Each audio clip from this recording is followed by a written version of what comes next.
lagay ng ating panahon ngayong tanghali po ng November 22, 2024 na saan sa ngayon po ay nananatili na walang anumang sama ng panahon sa loob at labas ng ating area of responsibility. Pero mayroon po tayong tatlong weather system na umiiral ngayon dito sa ating bansa. Mayroon pong mainit na hangin o yung tinatawag natin na easterlies na mula sa Pacific Ocean ang umiihip mula po sa silangan ng Luzon, Visayas at Mindanao. At meron pong malamig na hanging amihan na umiihip naman mula dyan sa may extreme northern Luzon at northern part ng northern Luzon. Habang ang shear line naman o yung imaginary line ng hangganan ng malamig na amihan at mainit na easterlies ay nag-i-extend po dyan po sa may northeastern part ng Cagayan. At sa ating long range forecast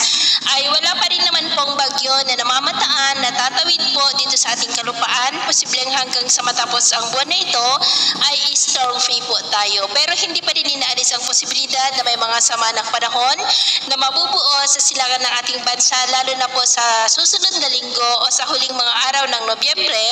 hanggang po sa mga unang araw ng Disyembre, at ang development ng mga yan ang ating babantayan kung matutuloy po o hindi. Sa lagay naman po ng ating panahon ngayong tanghali ay generally fair weather sa malaking bahagi ng ating bansa, pero dahil sa amihan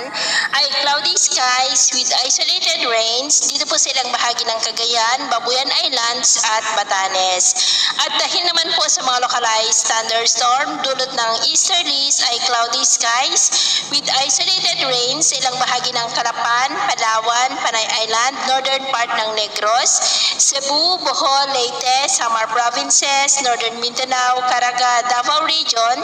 at ilang bahagi po ng Sorsogon. At sa susunod po ng mga oras,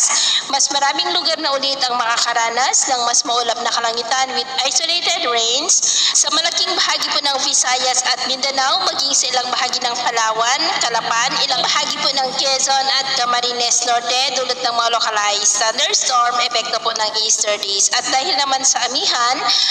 mamaya po ay posible pa rin ang cloudy skies with isolated rains dito po sa ilang bahagi ng Cagayan, Babuyan Islands at